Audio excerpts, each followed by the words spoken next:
નમસ્કાર, ન્યૂઝ ટોપ 9 સાથે હું છું જિજ્ઞાસા। ન્યૂઝ ટોપ 9 માં સૌથી પહેલા વાત કરીશું ગુજરાતની ટોપ 9 ખબરો પર।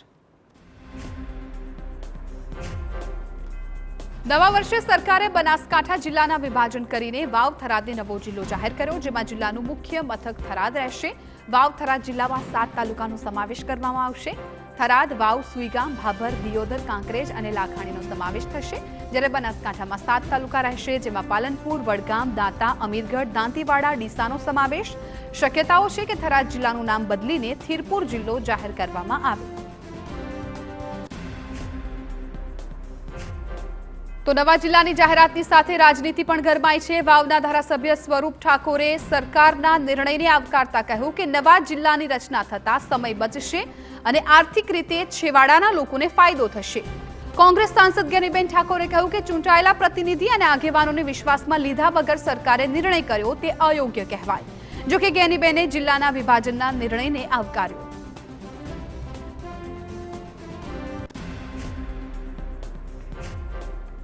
આ તરફ બનાસકાંઠા જિલ્લાનું વિભાજન કરી થરાદ વાવ જિલ્લો બનાવતા કાંકરેજમાં વિરોધનો વંટોળ જોવા મળ્યો। થરાદ વાવ જિલ્લામાં 8 તાલુકામાં કાંકરેજનો સમાવેશ કરતા વિરોધ લોકોએ નોંધાવ્યો।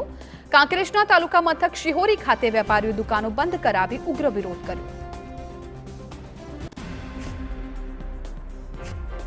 તો સ્થાનિક સ્વરાજની ચૂંટણી પહેલા સરકારે નવી 9 કોર્પોરેશનને પણ સત્તાવારી મંજૂરી આપી દીધી। 9 જેટલી નગરપાલિકાઓને હવે મળશે મહાનગરપાલિકાનો દરજ્જો, જેમાં નવસારી, વાપી, મહેસાણા, નડિયાદ, આણંદ પાલિકાનો સમાવેશ, જ્યારે સુરેન્દ્રનગર, ગાંધીધામ, મોરબી, પોરબંદર પણ હવે કોર્પોરેશન બનશે।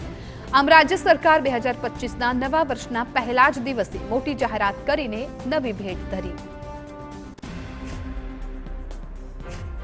અમરેલીમાં ધારાસભ્ય કૌશિક વેકરિયાના બદનામ કરવાના ઈરાદે તૈયાર થયેલા લેટર પેડમાં યુવતી સહિત 4 આરોપી ઝડપાયા। લેટર ટાઈપ કરવામાં યુવતીની ભૂમિકા અંગે પોલીસ તપાસમાં કોંગ્રેસે સવાલ ઉઠાવ્યા। કોંગ્રેસનો આરોપ છે કે પાટીદાર યુવતીને ટાર્ગેટ કરીને ગુનેગારની જેમ તેનું સરઘસ કાઢવામાં આવ્યું। ભાજપે કોંગ્રેસના આરોપને ફગાવતા કહ્યું કે કોંગ્રેસ રાજકીય રોટલા શેકે છે, જેની ઠુમ્મર જેલમાં યુવતીની મુલાકાત કરી હતી। યુવતીનું સરઘસ કાઢ્યાની વાત રાજ્ય સરકારે પણ નકારી। ભાવનગરમાં ગેરકાયદે ગર્ભ પરીક્ષણ કરતી બોગસ મહિલા તબીબનો પર્દાફાશ। તરસમિયા રોડ પર રહેણાંક મકાનમાં ગર્ભ પરીક્ષણ કરાતું હતું। કૃષ્ણા કામોઠી ડિગ્રી વગર આયુર્વેદિક તબીબ બની હતી। આરોગ્ય વિભાગે દરોડા પાડીને ગેરકાયદે ગર્ભ પરીક્ષણનો પર્દાફાશ કર્યો। ગર્ભ પરીક્ષણ માટે 15,000 વસૂલતી બોગસ મહિલા તબીબ ફરાર। પંચમહાલના ઘોઘંબા તાલુકાના રણજીતનગરમાં આવેલી GFL કેમિકલ કંપનીને જિલ્લા ઔદ્યોગિક સલામતી સ્વાસ્થ્ય કચેરીએ નોટિસ ફટકારી। પ્લાન્ટના અમુક એરિયામાં કાટ લાગેલ હોવાનું તપાસમાં સામે આવ્યું। ક્ષતિઓ દૂર કરી 10 દિવસમાં ટેસ્ટ રિપોર્ટ રજૂ કરવા આદેશ અપાયા।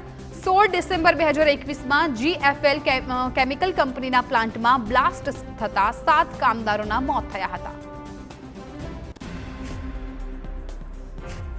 રાજ્યમાં ઠંડીને લઈને હવામાન વિભાગની આગાહી। આગામી 5 દિવસ વાતાવરણ સૂકું રહેવાની શક્યતા। 5 દિવસ સુધી ઠંડીનો ચમકારો નહીં વધે। આ દરમિયાન ઉત્તર પૂર્વથી પૂર્વ તરફના પવન ફૂંકાશે। સૌથી ઓછું તાપમાન નલિયામાં 6.4 ડિગ્રી, અમદાવાદમાં 15.4 ડિગ્રી તાપમાન નોંધાયું।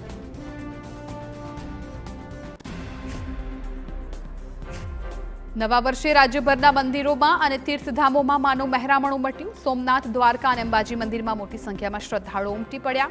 સોમનાથમાં મહાદેવના દર્શને ભક્તોની ભીડ ઉમટી હતી। અંબાજીમાં પણ જગતજનની મા અંબાના દર્શન મોટા પ્રમાણમાં મંદિરમાં દર્શન કરવા માટે યાત્રાળુઓ પહોંચ્યા હતા।